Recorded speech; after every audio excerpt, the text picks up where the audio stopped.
আজ আপনারা শুনবেন অদৃশ বর্ধনের লেখা পায়রাকুঠির রহস্য। শুরু হচ্ছে অদৃশ বর্ধনের লেখা পায়রাকুঠির রহস্য। আসলে বাড়িটা সাহেব বাড়ি। অনেককাল আগে যখন সাহেবরা রাজত্ব করতে এদেশে, এ বাড়ি তখনকার তৈরি।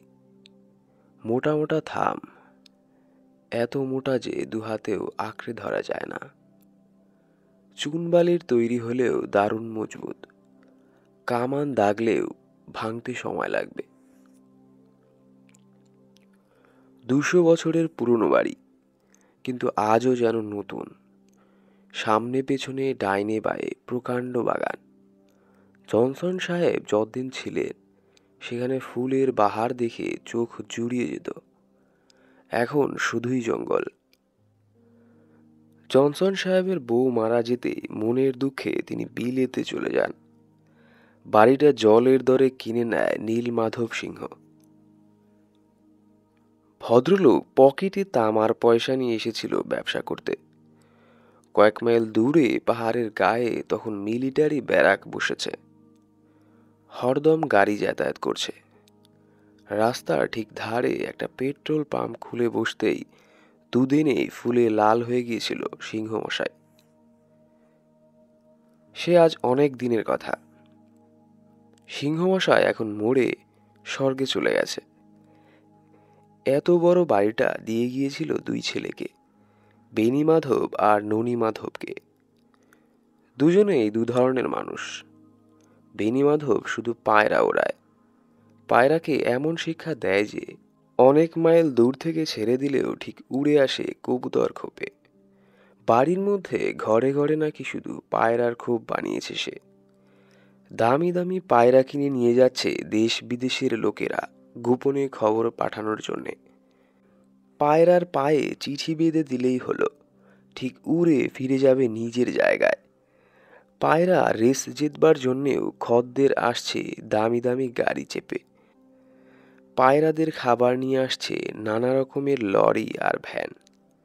পাহাড়ি মানুষরা তাই সাহেব বাড়ির নাম দিয়েছিল পায়রাকুঠি।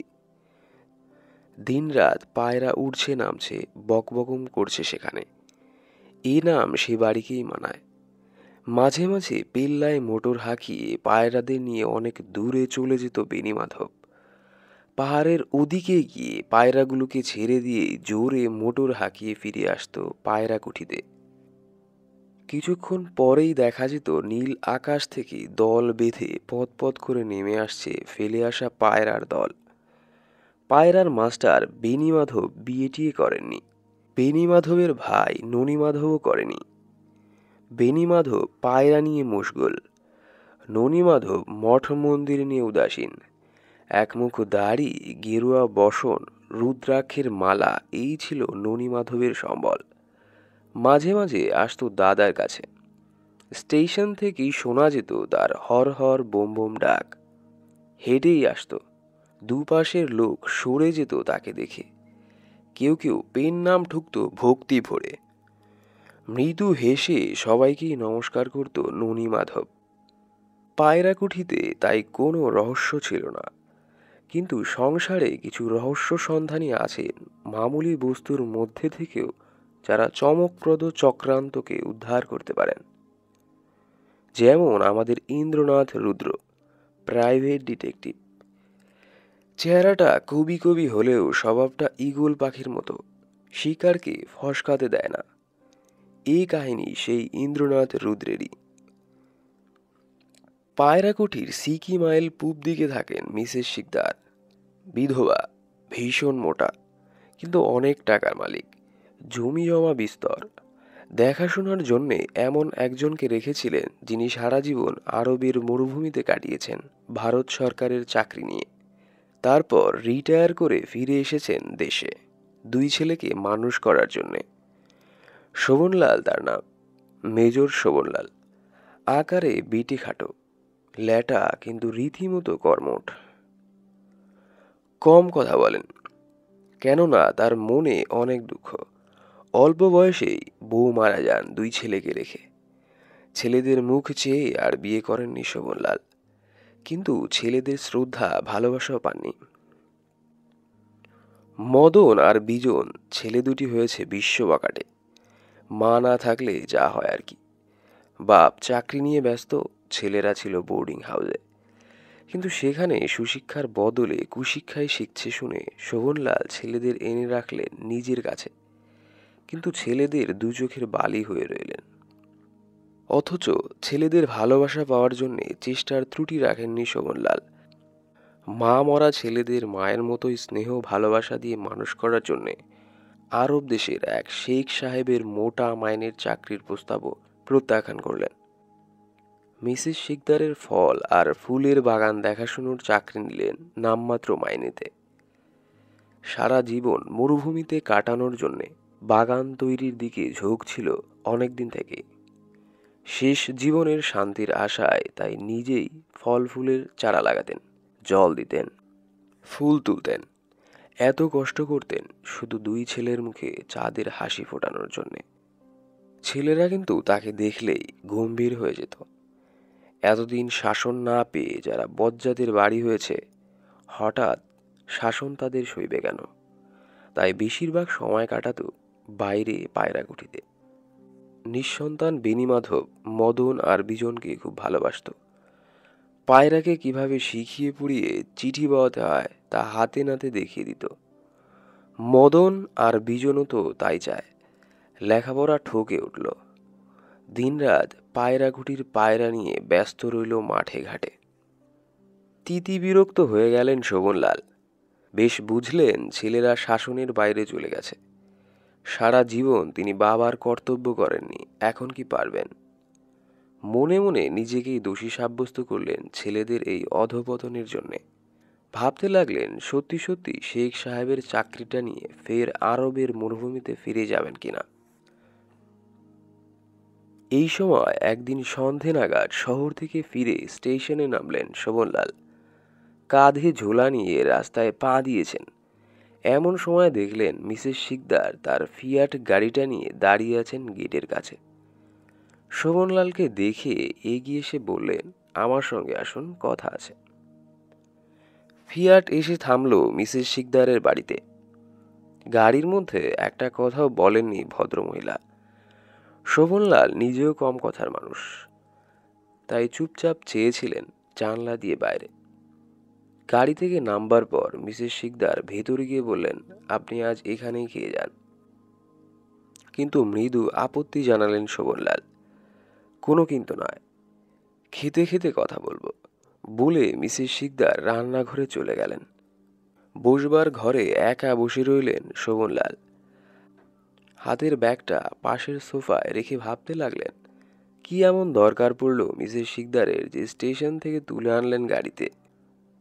ভদ্রমহিলা একা থাকেন, বিধবা তো ভীষণ পিটপিটে, ঝি রাঁধুনি একদম বরদাস্ত করতে পারেন না।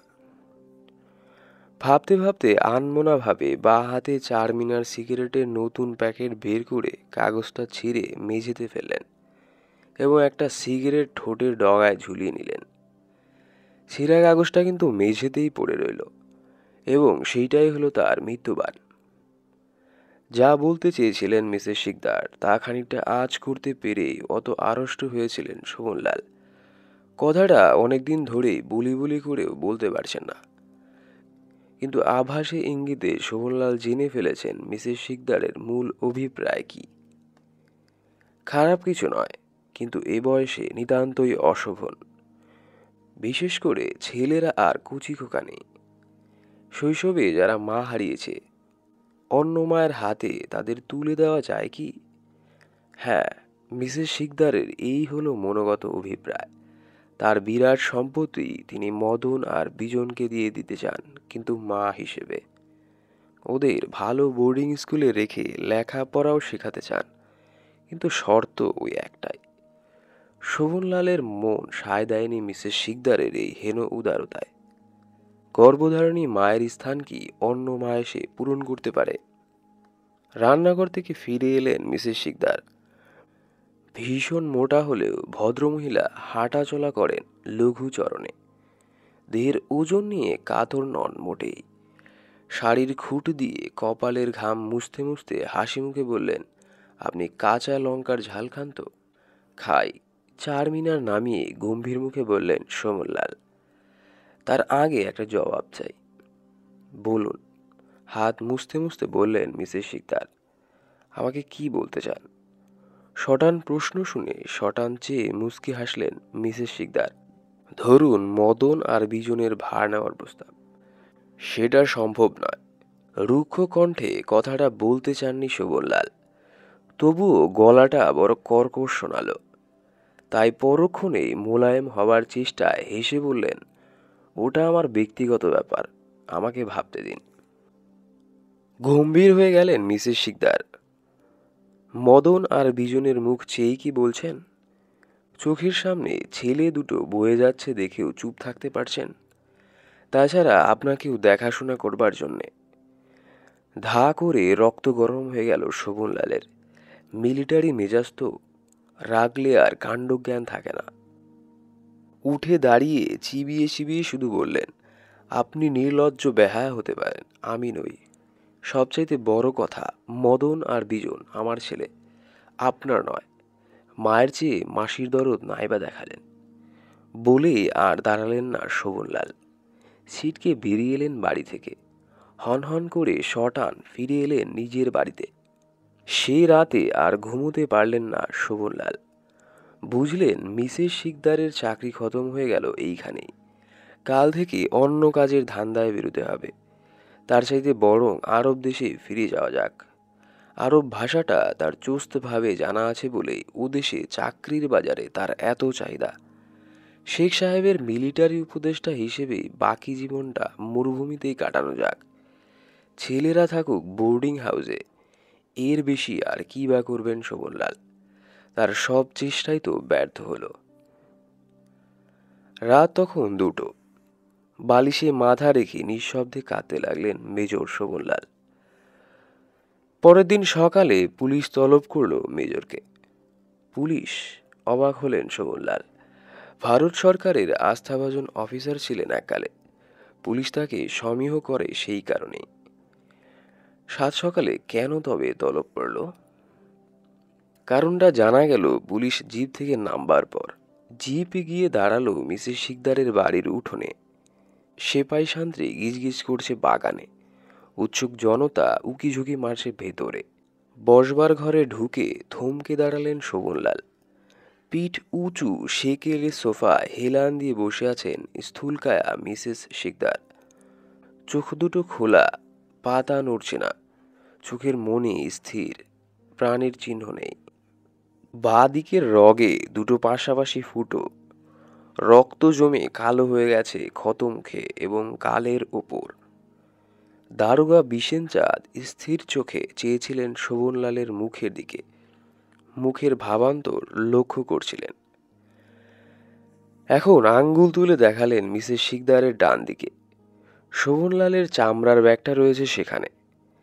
কালকে ফেলে গিয়েছিলেন। হঠাৎ মাথা গরম হয়ে যাওয়ায় নিয়ে যেতে ভুলে গিয়েছিলেন। চিনতে পেরেছেন? কাঠখোট্টা গলা বিশ্বনাথের। হ্যাঁ, আমার ব্যাগ, যন্ত্রচালিতের মতো বললেন শোভনলাল। আপনি কাল এখানেই ছিলেন? হ্যাঁ। চারমিনার সিগারেট কি আপনিই খান? হ্যাঁ। কাল নতুন প্যাকেট কিনেছিলেন? হ্যাঁ। কি করে জানলেন?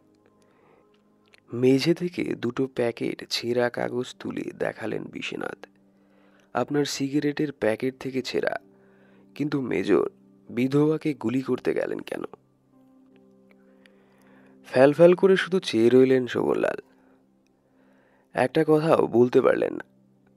শোভনলালের ভাগ্যক্রমে ইন্দ্রনাথ রুদ্র সেই সময়ে ও অঞ্চলে গিয়েছিল একটা চোরাই নটরাজ মূর্তির সন্ধানে। মূর্তির উদ্ধার করার পর দারোগা বিশ্বনাথের ফাঁড়িতে গিয়েছিল বিদায় নিতে।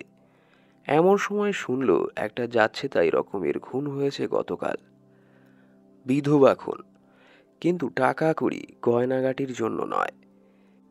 মিসেস শিকদারের হাতের হীরের আংটি, গলার সোনার হার এবং কোমরের চাবি স্পর্শ করা হয়নি।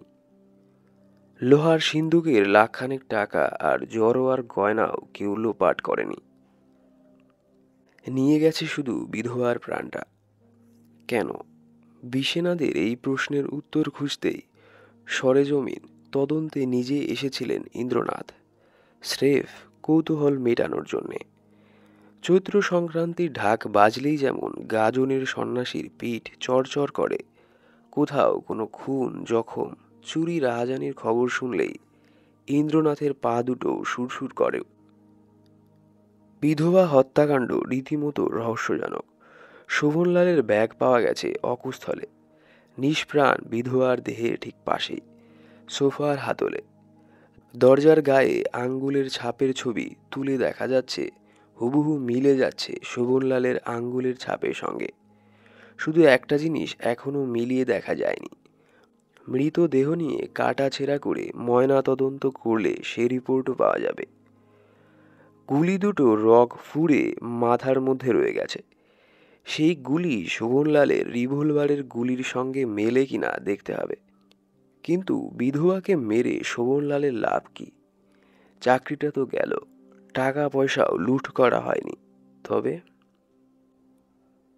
শোভনলাল আর মদন বিজনের সঙ্গে অনেকক্ষণ কথা বলার পর ফাঁড়িতে ফিরে এলো ইন্দ্রনাথ। বিশেনচাঁদ বললেন, কি হে টিকটিকি, কিছু পেলে? বিশেনচাঁদ এককালে ইন্দ্রনাথের সঙ্গে স্কটিশ চার্চ কলেজে একই ক্লাসে বিএসসি পড়েছিলেন। সেই সূত্রেই তুমি বলেই সম্ভাষণ করেন ইন্দ্রনাথকে। ইন্দ্রনাথ বলল, শোভনলাল নির্দোষ। চোখ নাচিয়ে বললেন বিশেনচাঁদ, কি করে বুঝলে হে গণৎকার? রগের বাঁ পাশে ফুটো দেখে। হেয়ালির মানে বুঝে হেসে বিশেনচাঁদ বললেন, সেটা আমিও লক্ষ্য করেছি, শুধু একটা প্রমাণ লক্ষ্য করনি। কোনটা বৎস? চারমিনারের এই ছেঁড়া কাগজ দুটো। বলো কি হে, আমি তো দিলাম তোমাকে। শোভনলাল একটা প্যাকেটের কাগজ ছিঁড়েছিলেন, আর একটা প্যাকেটের কাগজ কে ছিল? নিশ্চয়ই শোভনলাল। মোটেই না। কি করে বুঝলে? সেটাই তো আমার মন্ত্রগুপ্তি, রহস্যগম্ভীর হেসে বলল ইন্দ্রনাথ। ডিটেকটিভ ট্রেনিং স্কুলে না পড়েও যে ডিটেকটিভ হওয়া যায়, সে প্রমাণ এইবার তোমায় হাতে নাতে দেব। নিশুতি রাত। পায়রাকুঠির বিশাল বাগানের অযত্ন বর্ধিত ঝোপঝাড়ের ফাঁক দিয়ে এগুচ্ছে একটি কৃষ্ণকালো কৃষ্ণমূর্তি। মার্জারের মতো লঘুচরণ তার। এক হাতে পেন্সিল টর্চ, আরেক হাতে মিশমিশে রিভলভার। এখন আর তার পরনে মুগার পাঞ্জাবি নেই। কবি কবি দেহ আবৃত কালো ট্রাউজার্স আর নাইলন পুল ওভারে ইন্দ্রনাথ রুদ্র নিশীথ অভিযানে পেরিয়েছে। কৃষ কিন্তু ব্যায়ামপটু ইন্দ্রনাথ পিচ্ছিল গতিতে এসে দাঁড়ালো জলের পাইপের তলায়। বেল্টের আংটায় টর্চ ঝুলিয়ে রিভলভার রাখলো চামড়ার খাপে। তারপর গিরগিটির মতো সরসর করে উঠে গেল ছাদে। 1 ঘন্টা পরে ফের পাইপ বেয়ে নেমে এলো ইন্দ্রনাথ। নিঃশব্দ চরণে মিলিয়ে গেল রাতের অন্ধকারে। অন্ধকারে ইনফ্রারেড ফটোগ্রাফ তুললে ইন্দ্রনাথের মুখে তখন দেখা যেত আশ্চর্য হাসি, যুদ্ধজয়ের শব্দহীন অট্টহাসি। সকালে বিশ্বনাথকে ঘুম থেকে টেনে তুলল ইন্দ্রনাথ। বলল, তোমার হাতে সেপাই কজন আছে? হকচকিয়ে গিয়ে চোখ রগরাতে রগরাতে বললেন বিশেনচাঁদ, ইয়ার কি মারছো নাকি? আমার হাতে আর সময় নেই, 9টার ট্রেনেই কলকাতা ফিরব, তাই যা বলবার তোমাকেই বলে যাচ্ছি। এবার ঘুম ছুটে গেল বিশেনাদের চোখ থেকে। বললেন, কি বলবে? বলবো যে তোমার চাকরি যাওয়া উচিত। তোমার মতো একটা গর্ধব পাঠা উজবুককে দারোগা বানিয়ে আমাদের সর্বনাশ হচ্ছে। ছি ছি ছি, তোমার নাকের ডগা দিয়ে এত বড় কাণ্ডটা হচ্ছে, কোনো খবরই রাখো না। ভীষণ ভড়কে গিয়ে এবং দারুণ রেগে গিয়ে বিশেনচাঁদ তেড়ে উঠলেন। খবরদার ইন্দ্রনাথ, মুখ সামলে কথা বলবে। তুমি মুখ সামলে কথা বলবে। নাদা বেটা হাদারাম কোথাকার। পায়রাকুঠির রহস্য একদিনেও মাথায় আসেনি কেন? পায়রাকুঠির রহস্য? আজ্ঞে হ্যাঁ, পায়রাকুঠির রহস্য। শুনেছ কোনো দিন এই আকরাগন্ডার বাজারে শুধু পায়রাদের খাওয়ানোর জন্যে লরি লরি খাবার আসে তিরপল চাপা দিয়ে? হেরে মাথায় এতদিন কেন খেয়াল হয়নি যে পৃথিবীর সব গুপ্তচর আর বিপ্লবীরা একটা না একটা উদ্ভট রকমের পেশা নিয়ে লোকের চোখে সাধু সেজে থাকে। স্পাইরা সাজে আর্টিস্ট, বিপ্লবীরা কয়লাওয়ালা, কেউ খোলে পোল্ট্রি, কেউ করে মাছের ব্যবসা। পায়রা ট্রেনিং সেন্টারের আড়ালেও যে এরকম একটা ব্যাপার চলছে না, এটা মাথায় আসেনি কেন মীরাকান্ত হাদারাম? ইন্দ্রনাথ, ইন্দ্রনাথ, কি বলতে চাইছো তুমি? নিজে গিয়ে দেখগে যাও। পায়রাকুটি ঘেরাও করো আর্মড পুলিশ দিয়ে। সাংঘাতিক গুলিগোলা চলতে পারে। মিসেস শিকদারের হত্যাকারীকেও সেখানে পাবে। কে, কার কথা বলছো? বেনি মাধব। প্রমাণ? সিগারেটের প্যাকেট ছোড়া এই কাগজ দুটো।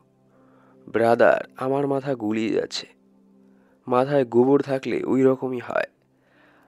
আগেই তোমাকে বলেছিলাম দুটো প্যাকেট ছেঁড়া হয়েছিল ওখানে। একটা শোভনলাল ছিঁড়েছেন আর একটা অন্য কেউ। কি করে বুঝলে অন্য কেউ? আচ্ছা ইডিয়েট তো। প্রত্যেকেই সিগারেটের প্যাকেট ছেড়ে বিশেষ এক কায়দায়। পাশাপাশি দুটো ছেঁড়া কাগজ রেখে মুখে মুখে মেলালেই মাইক্রোস্কোপের তলায় তফাৎটা ধরা পড়ে। তুমি আমায় দুটো কাগজ দিয়েছিলে। একটা হুবহু মিলে গেল শোভনলালের প্যাকেটের কাগজের সঙ্গে, আর একটা মিলল বেনি মাধবের চারমিনার প্যাকেটের কাগজের সঙ্গে। আমি পায়রাগুটি থেকে আসছি। শোভনলাল যে খুনি নন তার সবচেয়ে বড় প্রমাণ কিন্তু রগের বাঁ দিকের গুলি চিহ্ন। কেন জানো তো? এতক্ষণে হাসি ফুটল বিশ্বনাথের মুখে। বললেন শোভনলাল ল্যাটা বলে। ল্যাটা হাতের গুলি রগের ডান দিক দিয়ে মাথায় ঢুকত। যাক, খানিকটা বুদ্ধি আছে তাহলে। আর হ্যাঁ, ভালো কথা, ননীমাধবকেও গ্রেপ্তার করতে ভুলো না। সন্ন্যাসী ননীমাধবকে? কেন বন্ধু, কেন? কেননা বেনি মাধব শুধু অস্ত্রাগারের মালিক। লরি আর ভ্যান বোঝাই পায়রার খাবার আসতো শুধু রিভলভার, বোমা, নাইট্রোগ্লিসারিন আর বন্দুক। পাঠাতো এই ননীমাধব, সেই যে এই গুপ্তদলের অধিনায়ক। বলো কি হে? কিন্তু বিধবাকে মারা হলো কেন বুঝলাম না তো। অস্ত্রাগারের সন্ধান জেনে ফেলেছিলেন বলে শোভনলালকে ডেকে সেই কথাটাই বলতে চেয়েছিলেন মিসেস শিকদার। কিন্তু শোভনলাল রেগে চলে এলেন। তারপরেই বেনি মাধব এলো। মিসেস শিকদারকে চেয়ারে বসা অবস্থাতেই সামনে দাঁড়িয়ে গুলি করল বা রগে। চেনা জানা ছিল বলেই ভদ্রমহিলা চুপ করে বসেছিলেন সোফায়। তারপর চারমিনারের প্যাকেট ছিঁড়ে সিগারেট ধরিয়ে ফিরে গেল পায়রাকুঠিতে। আর তুমি সেই প্যাকেট ছেঁড়া কাগজটা দেখেই বুঝলে যে ডিটেকটিভ ট্রেনিং স্কুলে পড়েও তোমাদের মাথা কতটা মোটা হয়। বিদায় বন্ধু, ফির মেলেঙ্গে। যথাসময়ে পায়রাকুঠিতে হানা দিল আর্মড পুলিশ। ঘরে ঘরে পায়রার খোপের বদলে পাওয়া গেল কেবল বাক্স বোঝাই আধুনিক আগ্নেয়াস্ত্র।